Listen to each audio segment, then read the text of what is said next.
got an amazing show lined up for everybody. This is a place where we have safe, organic conversations. We encourage to disagree as long as it's done in a respectful manner to one another. And people may have different views, so keep the conversation going in a respectful manner and let's level it up. So we're really thinking about professional discussions and arguments here. So I'm going to hand it right over to you, Gary, to take it away. Thank you, Tamara. Well, welcome everybody, whether it's good morning, good afternoon, or good evening. Well, today I have the real pleasure of introducing a person who really needs no introduction, Carsten Busch. Carsten's been on us with before, so welcome, Carsten.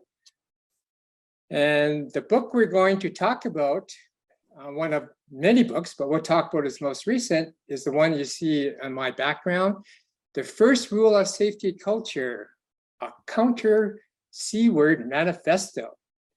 So why don't we also get right into it? Carsten, what is the first rule of safety culture? Thanks, Gary, for the nice introduction, and thanks for having me again. And well, letting me talk about my little hobby, which is safety in many of its forms. And well, the title of the book is, of course, inspired by the movie Fight Club, where there is a first rule of Fight Club, which is you do not talk about Fight Club. And I would like to suggest the exact same thing if you want to work on safety culture. Please do it, but don't speak about it, or at least as little as possible. Yeah, so that's your second rule of culture, right? You do not talk about safety culture. Right? You definitely don't talk. Can you just give a brief minute why? I understand when you and I were chatting, you weren't planning to write this book, were you? Well, I was planning to write a book about culture sometime in the future. I really was, and in my first book, Safety Myth 101, there's a little chapter on culture, and I suggested there probably will be a longer chapter in some future edition. But last summer, I was actually writing another book, a Dutch book on risk. And at some point, I got so fed up with a lot of talk about safety culture on LinkedIn mostly, that I just had to write a book. Pure frustration. I was so frustrated. I thought, now I have to get this culture book or this anti-culture book out of my system. And I sat down and I had 5 years of material lying around. And I think I wrote it in 6 weeks or something. Cool. All right. Okay. Well, when you wrote the book, who did you have in mind as the reader? Well, first of all, my many peers, other safety professionals, practitioners, and well, of course, all the people peddling safety culture programs and so on, because it's very much a critique towards what they are doing. And often, let's don't misunderstand me. I think many of these people are actually doing it with honest and good intentions, but it doesn't make it useful per se. All right. Okay. So let's dive right into the book itself. It's a really easy book to read, and I found when I read it, I do get emotionally tied with you. I can see you kind of like venting a bit there and criticizing in a good way. So I think it's a fun read. Well, the book is divided into 6 parts. In part 1, the overture, you set a scene with some history on safety culture. And for many of us, the 1986 Chernobyl nuclear plant accident was the triggering event for another explosion. Because what it did is put a vast amount of attention and literature on safety culture. Can you further expand on that? Yes, I can, of course, a bit. And please stop me if this is going to be a boring history lesson. We'll try to avoid it. But there has really been some writing and discussion of culture in relation to safety and risk before 86. And that goes back almost to the start of safety, because in 1920s, mid-20s, there is this chap, Louis de Blois. He was VP of safety, the first VP of safety of DuPont. And then he wrote a really nice book on safety organization, and there he suggests something he called safety atmosphere. If you read what he talks about, that's what we call culture today. Something in the air that affects people and well, helps them to work safely and so on. And also in the 70s and 80s, you find Barry Turner talks about culture. You have Mary Douglas, who talks very extensively about culture and risk. But then 86, Chernobyl happens, and the report mentions safety culture quite a lot. And somehow it caught on that time. It didn't catch on earlier, really. There weren't a lot of people discussing culture or atmosphere before 86. But after 86, people started repeating the terms, the phrase. And I guess that's because by that time, organizational culture had become a thing within management literature. Tom Peters, for example, with his excellence book, talks a lot about culture. Cotter does it. You had Deal and Kennedy, who did a quite famous book on culture, where they come with this definition of a culture is how we do things around here. So I think at that point in time, the world was just ripe to embrace the concept, and it's such a nice concept in several ways. Good and bad, and well, it continued, and it continues still. It's you could say it was a fad or a fashion, but I think it's now common practice. Yeah. So after that part one introduction, then you start kind of getting into it in the book. So in part two, you introduce an interesting term, cultural babble. What is the issue here, and what message are you trying to convey to readers? Yeah, as I told you, and as I haven't mentioned in the book, but perhaps I should, the term culture babble, it was inspired by Alan Parsons Project, a song called Psychobabble.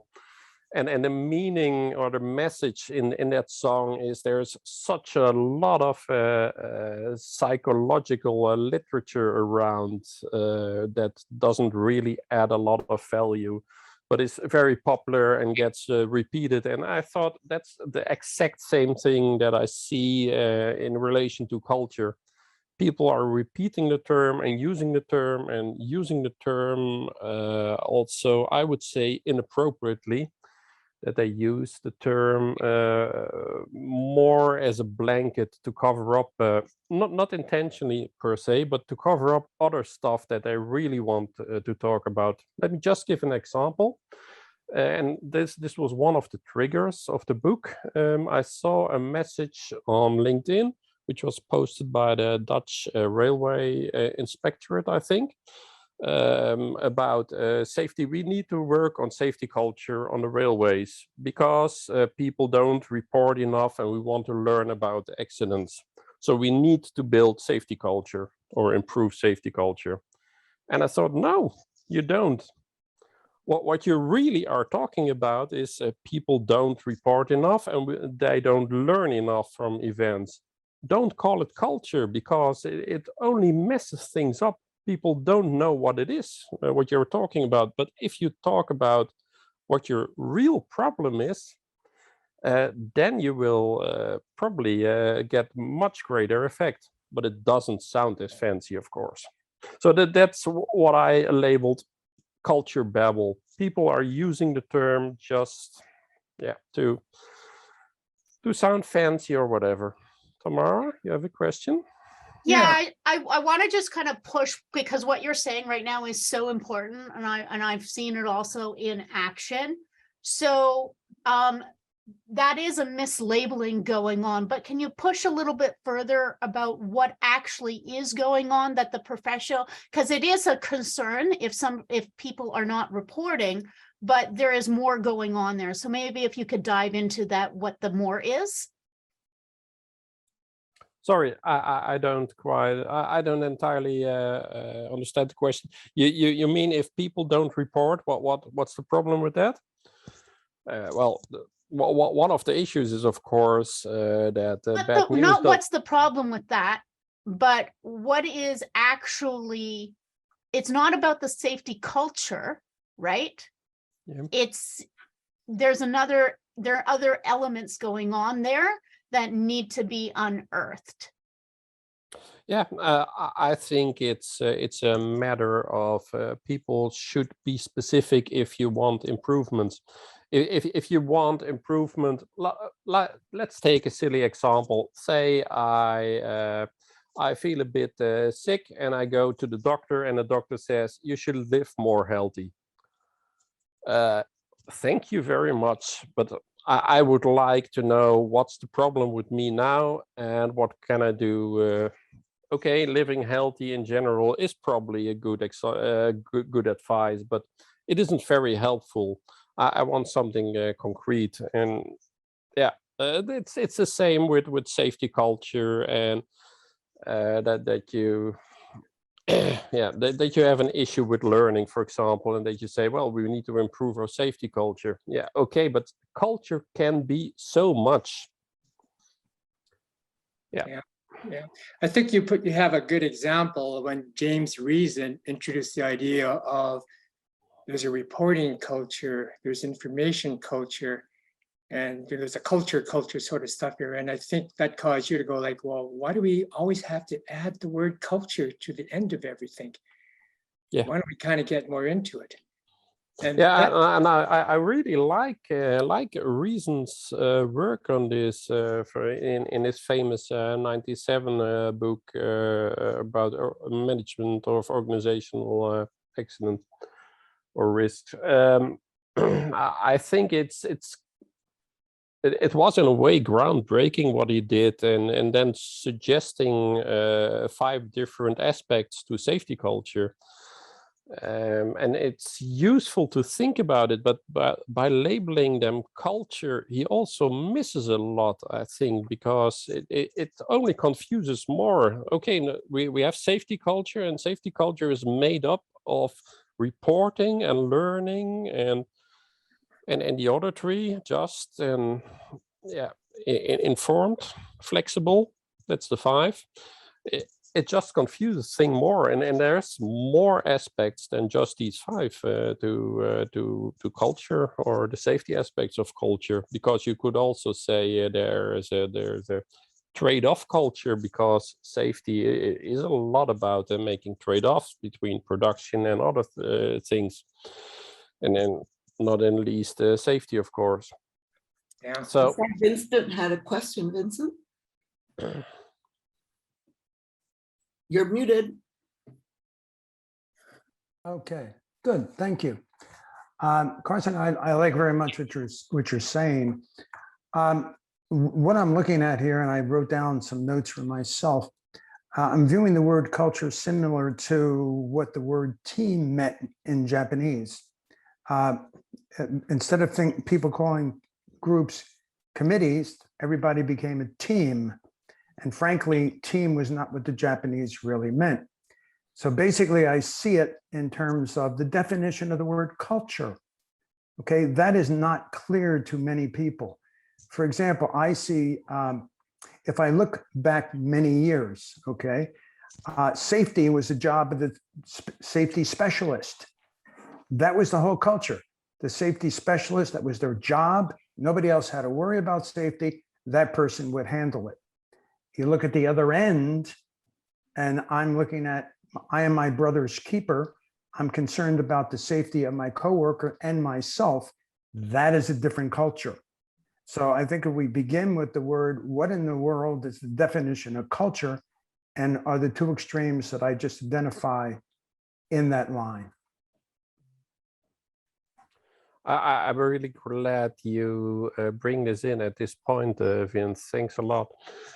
Because when Tamara asked about what's the problem about calling something culture, that there's actually the definition thing, because we all speak about culture all the time. We also speak about safety all the time, and we just assume that the counterpart knows what we are talking about, and that they have the same definition that we have.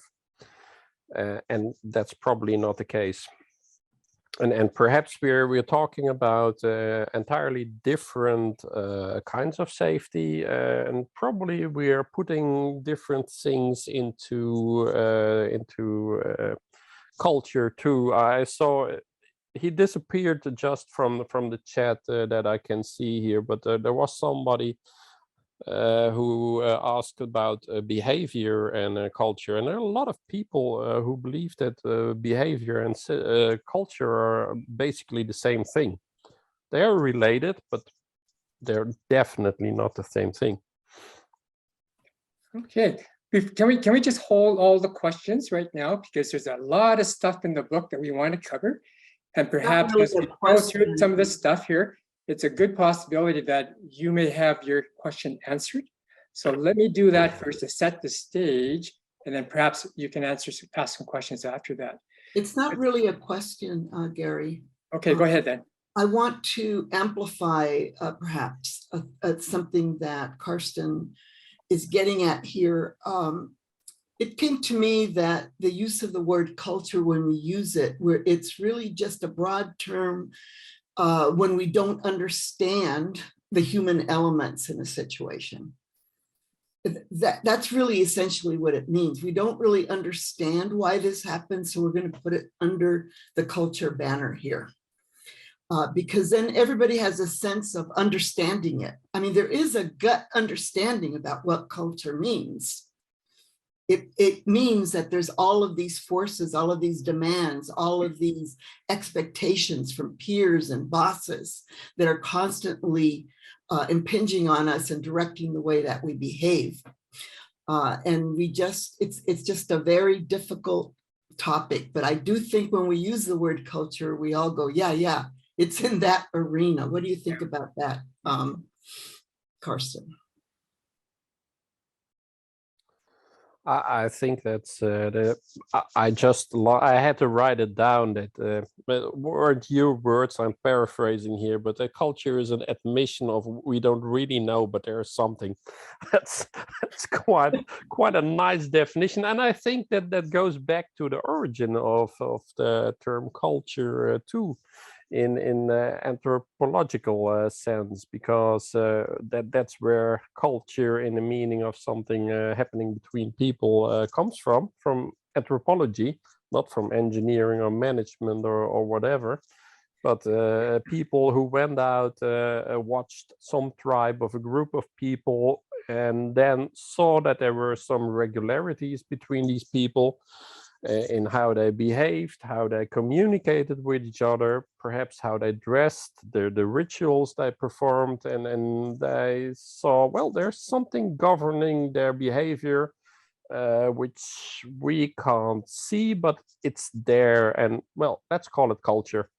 And that external, internal force between the people in that group, well, that's culture. And as you say, Rosa, it's something that we don't quite understand, but we know there's something, and it's made up of beliefs, it's made up of rules, written or not, it's made of social conventions, and all that kind of stuff.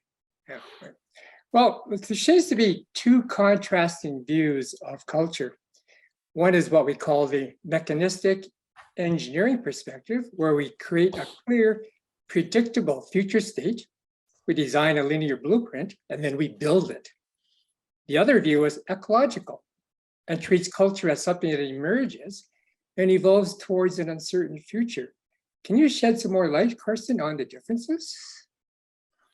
Yeah, I tend to say the first one that you described as the engineering approach to culture, I would say it tries to use culture as a tool.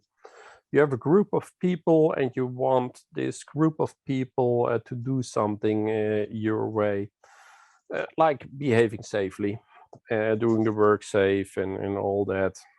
So you devise some kind of a scheme and which sounds more negative than I mean, but you devise something and then you try to implement it and yeah, you call that safety culture.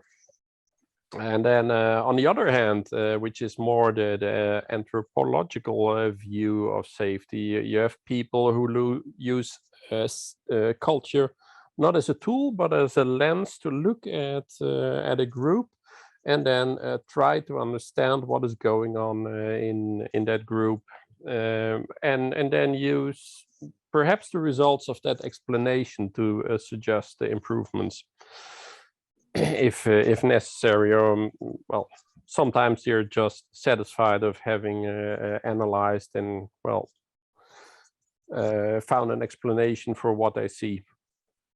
So I think that's the basic difference between the two. There's the first one, which is the one that's very much liked by management and consultants and also many practitioners see safety culture as one of several tools in the safety toolbox trying to improve safety.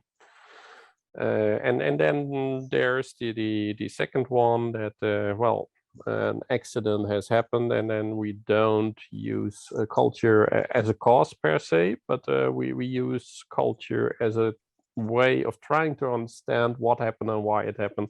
And Diane Vaughan's work on the Challenger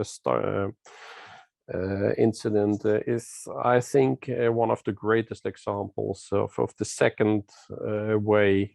She really immersed herself into an organization, studied NASA and their environment for 7 years or something, and then wrote, well, what is it, 450 pages, where she really well explains what she observes, what went on in the years up to the incident and also after, and then explains it from the cultural perspective of well, this is how they did work and this is why they did it. Yeah. I like how you mentioned in the book how that second approach is guided by complexity science principles. Okay. Can you mention a couple of those principles that we should know about? In my book, I suggest some principles to look at culture, and one of them is about complexity. Let me just start with the first ones. I think when you are thinking about culture, you should at least keep 3 things in mind. The first is culture is not a thing. As we discussed, culture is what you observe, what you can't observe, but what you suggest is there when you observe a group of people interacting. You see these people, they behave in a certain way, they talk in certain ways, they dress in certain ways, and so on. And you suggest, well, there's some cultural influence. But you can't see culture in itself, you can't touch it. It isn't a thing, it's a construct we use to explain something. So that's the first. Culture is a construct, it's not an object, which makes it, for example, very hard to count culture or measure culture or whatever you want. The second thing is culture is about a group of people. It's not an individual thing. I don't have a culture. I'm a culture person, of course, but I don't have a culture myself. But there, if you watch my family interacting, you could suggest maybe there is a family culture here. If you go to my workplace, you will see some interaction there, and then you can infer, well, there's something in the group culture, the sub culture of my organization where I work, and so on. But culture is always about a group of people. It's not an individual thing, and therefore it's different from behavior. That's one of the reasons why it's different from behavior. And then the third thing, since it's a group of about a group thing, culture is a group thing. A group of people is a complex system. So culture is something that emerges from a complex system. And then I've tried to specify that a bit. Complex system, whatever comes out of it, it's not per se dependent on the parts, but mostly on the interactions. The cause-effect relationships are not necessarily linear. There will be linear effects, but also non-linear and surprising effects, and several. So we talk about the emergence then. I can't remember. Did you mention emergent in the second view of a culture? Yeah, emergence. And I do like your other principle you mentioned, that culture is neutral. It is what it is. It is what it is. It is the result of your system, and it's functional in its own way. And perhaps we don't like it. We may think, well, this culture, what we see in that group, it's not what we would like to have, but it has brought the group to where they are. So it has been functional for them, at least for a while. And perhaps it's turned sour on the ways and become dysfunctional for certain functions. But Yeah. it is what it is. Yeah, and I do like your summary in the book where you say that improving the culture of an organization then means not addressing individual behavior, but the underlying system issues that create behavior. Yes, and you can certainly try to work on it by addressing individual behavior, but it will be very tedious and long-winded and probably not successful. If you look at systems are made up of at least 3 things: parts, like people in a group. Then there's interaction between the parts, which are very essential. And then this group, this system, these parts, that they have a common goal. And if you want to affect the system very effectively, you either change the goal or you address the interactions. Working on the individual parts often is not very successful. But some parts, let's just acknowledge that, some parts of the system are probably more effective than others. Like when you change out a CEO, it may have a greater effect than when you change out the safety officer in an organization. All right. I've just been monitoring the chat panel, and there's quite a few questions. I think in parts 3 and 4 in your book, Carsten, you really address quite a few of these things because you're talking about harmful safety myths that we must aware of.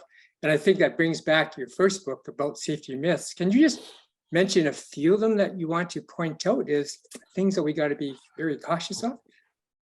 Yeah, well, I think the first one I mentioned already, that culture being measured and culture is measurable. Culture is not measurable as such because we don't know what culture is. Culture is just something we made up in our minds to explain something we observe. And then we connect certain things with this construct we have made, culture. Like James Reason did, he talks about reporting, and he talks about learning, and he talks about flexibility, and some other stuff. And then you could, of course, try to measure some of these things we connect to culture. So you could, for example, look into the number of reports in an organization. and track that from 1 year to the next, and then have an opinion whether things improved or not.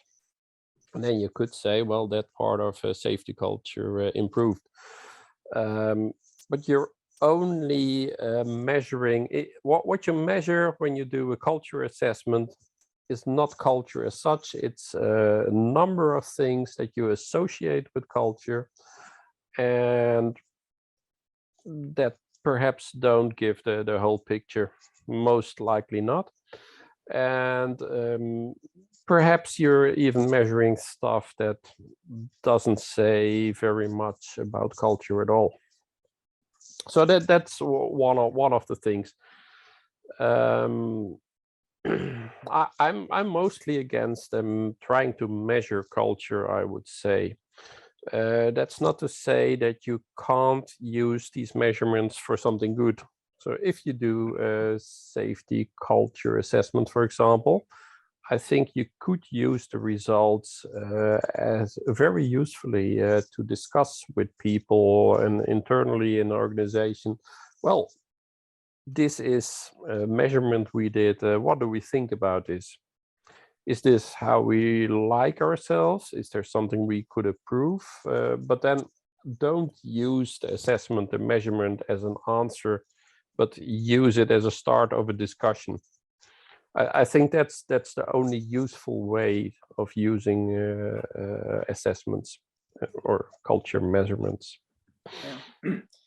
So one other, oh, go ahead, sorry, carry on. No, okay, please. Well, yeah, I'm just watching the time. We're at the bottom of an hour, and there's a couple more pieces I think I want to cover. So if we've got time at the end, we can come back and just let you know that in the book, Carsten covers a lot more myths if you want to get into it. So be sure to read that. But in parts 4 and 5, you delve deeper into the dark side of culture, where you talked about before, various safety culture as a tool offerings management can buy from consultants to tackle an immensely complex issue. What are you seeing that really makes you cringe? Well, the thing that makes me cringe the most, and then really that makes me furious and fuming inside, is when people are trying to certify safety culture. And it's happening, especially in the Netherlands, where they took a transformed form of the Hearts and Minds tool that Shell had, based on the safety culture ladder by Patrick Hudson and so on.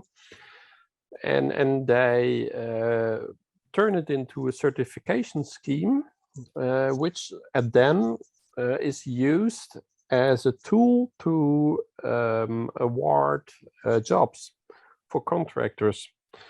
And the thinking is, in a naive way, probably good. That you think, well, a company that is on a certain level on this culture ladder probably has a good safety and will probably deal with safety very well.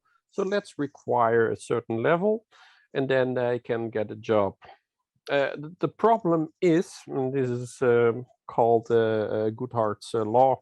If a measure is getting more important than what it tries to measure, then it loses all its value. So when a level on this ladder, on this safety steps gets more important than safety, the level is important because otherwise you don't get jobs. So you lose a lot of money, or you can't make money at all. People will do anything to get a position on that ladder that is required.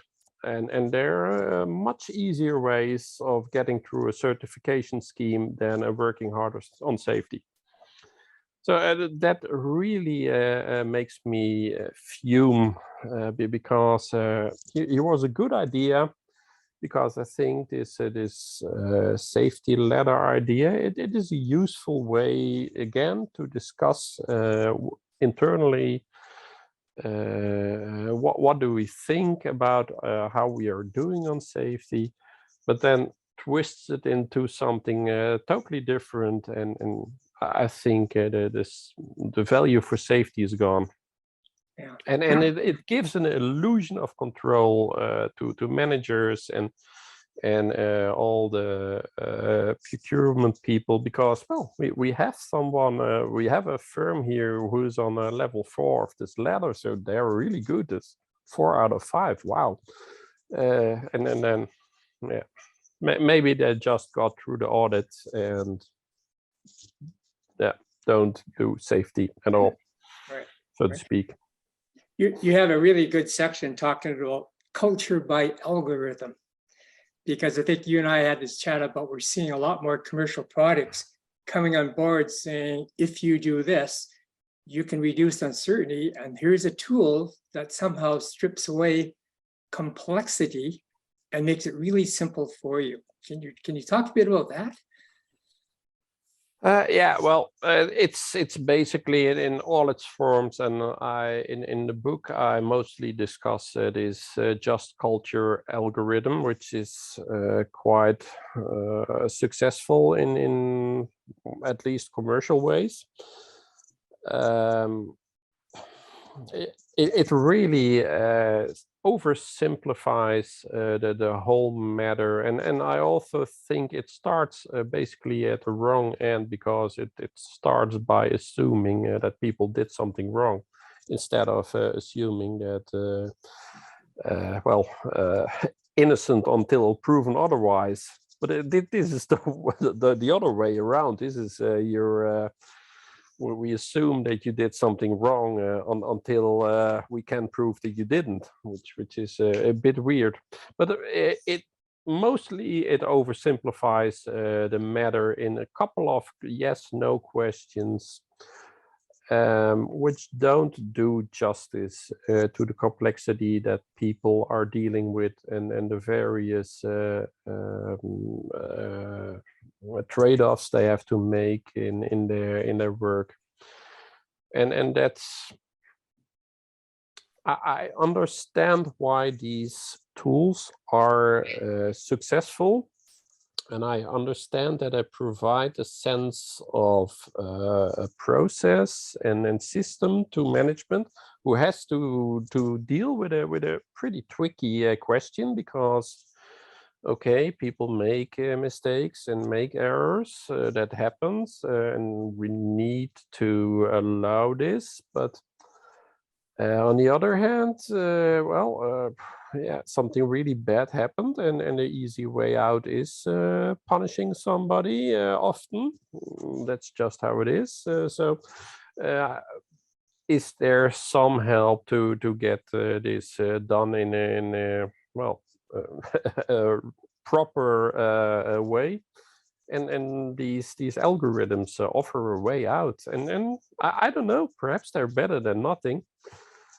I'm not I'm sure. just gonna jump. I don't think, sorry, Tamara, I just finished my sentence. I don't think there's been any real research into this, whether they're better or worse. I think they're mostly very strong opinions. And until now, I'm in the I don't think it's a good idea camp. Sorry, I'm Tamara, just gonna, you're yeah, I'm just gonna jump in here because Fred does have a question for you. So Fred, I've asked you to unmute if you could ask Carsten. Yeah, it seems that addressing, oh, Carsten, good to see you, first of all. And, likewise. Hi. seems that the ambiguity of surrounding culture, that same ambiguity or misuse surrounds the word safety. And that safety, from my perspective, is only verifiable in past tense, but not looking forward. There's looking forward, you've got to manage risk, and you've got to do a lot of things to create a safe result. But what are your thoughts on that same ambiguity around the use of the word safety? Yeah, safety. I have a piece lying around where I try to discuss what is safety, and you can approach it by so many different ways, and none of these give a complete picture. All only show a little part, and I would say yes, safety is most easily assessed in the back rear mirror, because then you see, oh, there we weren't safe, or not safe enough, perhaps. That's perhaps why I wrote a Dutch book on risk, because a risk is about the future, and that there's a lot of uncertainty about well, what's good enough, what's safe enough. But I think you can do something also proactively. You can certainly discuss if we approach things this way, and then have some sense about the risks there are, and the efforts you make. I think you can say, okay, we consider this safe enough, but keep in mind we may be off, because surprises do happen. The world is complex, and we don't know everything. Well, Carsten, I'm dealing with a client right now, because this is all great discussion, but when you're in the field, in the moment, it's actually a very emotional issue. Because when somebody does something wrong, people crave justice, right? There's always people who want to see some kind of punishment. And in fact, this morning I saw a doctor who was being put in handcuffs, and I was so happy to see that, because he'd been abusing women for so long, you know, and I thought, oh, good, you know, and I thought to myself, well, that's not very restorative, is it, Rosa? But anyway, my client wants, they had a big blow up. So now they're under scrutiny, and they have to improve their safety culture, because that comes from the regulators. You must improve your culture. So they're looking at just culture, and they're looking at psychological safety, how to get people to feel included and belong. But the very first thing they have to take care of is how are we going to discipline people? How are we going to hold people accountable? So I need some help, because how can you do restorative justice and get people to feel included and they belong and psychologically safe, when the very first question is, was the person on drugs? Was he willingly disregarding the rule? I mean, how can you go from that to psychological and maintain psychological safety? Oops, I think Carsten, I blew Carsten out of the water. Oh, there he is. Yeah, I'm still there. There's something happening on the screen here. Great question, Rosa, and a very hard one that I don't have an answer to, because you have these different objectives that you need to address. You need to acknowledge, probably first, because there are different needs that are around, which is one of the underlying issues in a restorative justice, that there are needs that have to be met. And then how do you meet these needs best? There's probably no one solution for all these questions, I would say. And that isn't the answer that your client will want, because probably your client wants a flow chart. How are we going to deal with these things, and how are we going to deal with these things consistently and every time the same, because that's what the world expects from us, that we act consistently. Problem is, if you act consistently, if you follow a flow chart or the algorithm that starts the question, then you will do justice in some cases, but probably treat some people very unjustly. and that's a big problem. But I'm very conflicted here, I must say, because I understand the desire. Organization I work for is also one that needs to do stuff very structured and needs to show the world how we do stuff in very transparent ways. And it's very hard to explain to people that, well, but this case is something special and we need to treat this differently, because most people don't look deep. Most people only look at the surface, and then that they will criticize you in the end, no matter what you do, probably. Okay. So if I had to solve and this is quite spontaneous now, if I had to solve the problem, I probably would suggest some kind of a procedure, but a flexible procedure that leaves a room for assessment at various points, and that you, well, get away with treating people differently, because people are different. Sorry, Rosa. I just wondered if you designed something like that. That would be really interesting to see, because I think we need more diamonds in that matrix. That's exactly what I meant. More assessing points where you, well, we do this way, or we do this the other way, and so just we can't solve it here now. So thank you. I may have to call you and pay you for an hour of counseling. Oh dear. Okay. So we're in the last 10 minutes, and I want to give Carsten an opportunity to talk about his part 6. So now that we know what not to do, you write about looking forward, taking a segue from you, Fred, and what we should positively focus on. What do you suggest? What I suggest,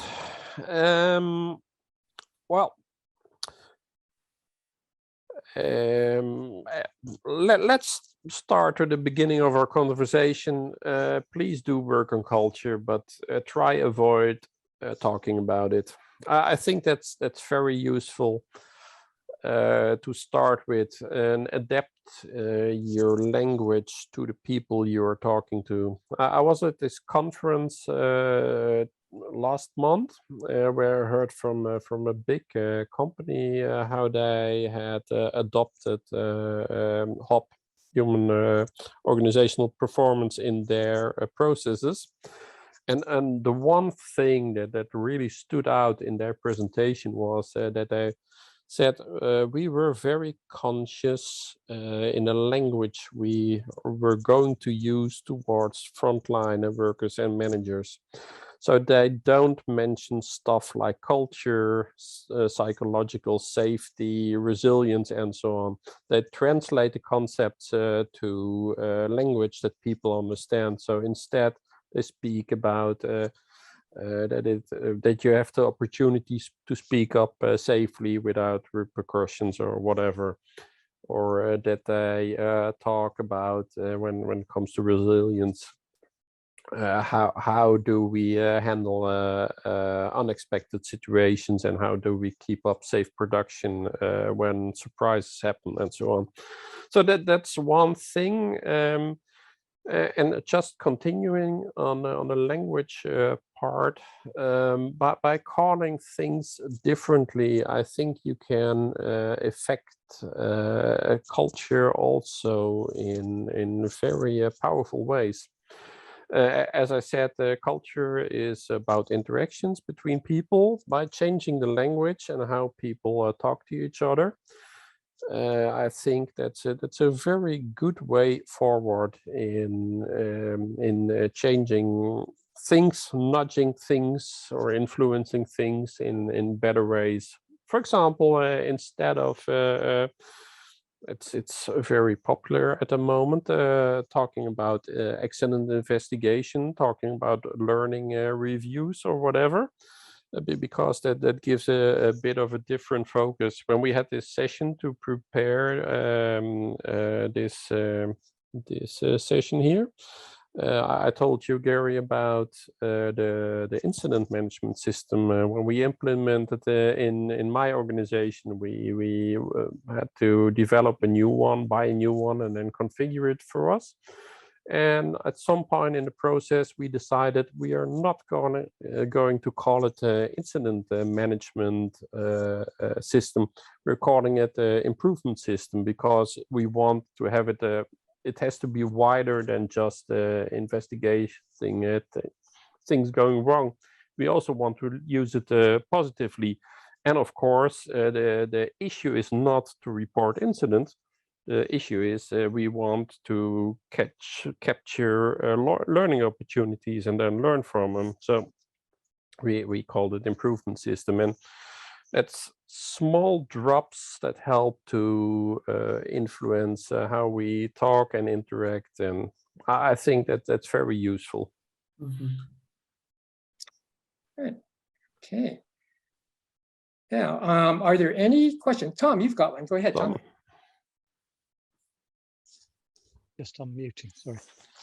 Yeah, I wonder whether it's inappropriate to think of something being a bad culture. We do hear a lot of people say that it's a bad culture and it needs improving, and whether it's better to think of cultures as being inappropriate, or perhaps a mismatch between leadership and technician, or the culture of the organization and the risks that they're managing. You might have a culture that's very good at occupational safety and very bad at major hazards, for example.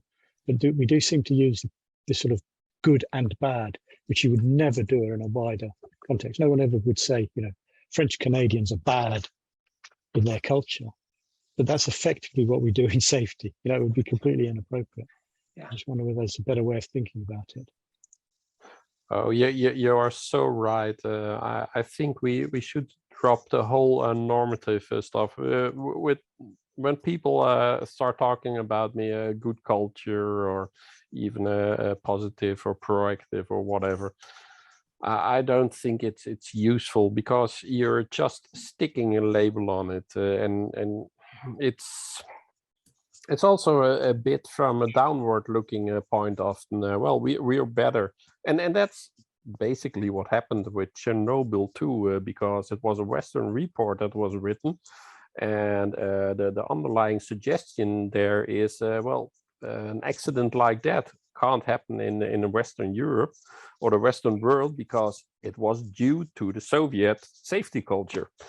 So go figure. But the thing about we wouldn't do this to other cultures. We actually did.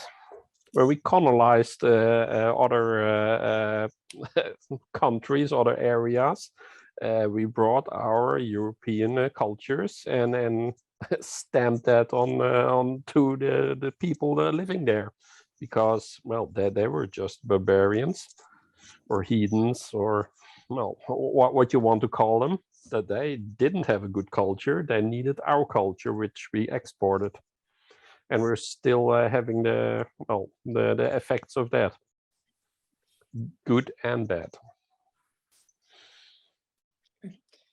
Any other questions? Vince, you got one? Go ahead.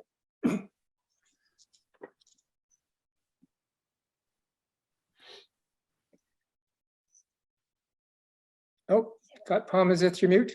Not working? You're on. There you go. Okay. Comment, and I have a question. I've experienced a safety culture. Maybe I've been around too long, but when I first started working in the chemical industry, and when I was told to go to human resources to acquire hard hat, shoes, gloves, whatever, because safety was an employee benefit. That was the culture. Safety was an employee benefit. So where we are today is truly a culture. What I've experienced over the years is culture takes time. At a minimum, up to 5 years, maybe a little bit longer. Carsten, I'd like your comment on the time. I think I still don't have a conclusive answer to that. Okay. Let me start by saying that, yes, culture takes time. I think influencing culture in ways that you would like it to be, that takes time. Yep. Disrupting an existing culture and destroying everything that was before, that probably can be done overnight, because that's often just a matter of changing the CEO and then changing the management incentives, and there you go. True. Yes. Culture change can be very quick, but I'm afraid the results will probably not be what you like. But if you want to influence culture in ways that are positive, I think you need a lot of patience and a lot of breath to keep going, and then give another drip and give another drip and start again and influence yet another manager and so on. So yes True. and no. Agreed. Good, good. Well, we are at the top of the hour. So I'd like to ask my very last question to Carsten. What would be your 3 takeaways you would like to leave with the viewers? Oh yeah, well, I did one. Don't talk about it, but please keep it in your mind. Use it as a lens rather than a possible tool. And as we said in the beginning, don't cover up actual matters with the term culture, because you will probably only confuse people, and perhaps not address the thing that you really want to do something about, like making better trade-offs between safety and production, and so on. And the most powerful way to work on culture, if you want, is probably do something on the interactions, like changing the language, or perhaps facilitating communication between people. Safety is all about trade-offs, so I think safety culture, if you want to improve it, improve the dialogue that there is between people in an organization. I think that's a very useful thing, and you don't need big programs for that. Just do it underneath, slowly creeping, and take your time, as Vin said. All right, great. Well, we're at the top of hour, and I want to respect everybody's time. So Tamara, back over to you. Thank you, Gary. This is a great conversation. And thank you very much, Carsten, for taking the time out of your day to join us. I think we need to continue the conversation. I'd like to get into the difference between culture and group dynamics, because I know that's something that is often left off of the table, and that can work into here for another time. But thank you to all our audience for joining us today and making this conversation possible. So on behalf of Safepedia, thank you very much. Good. Thanks, everyone.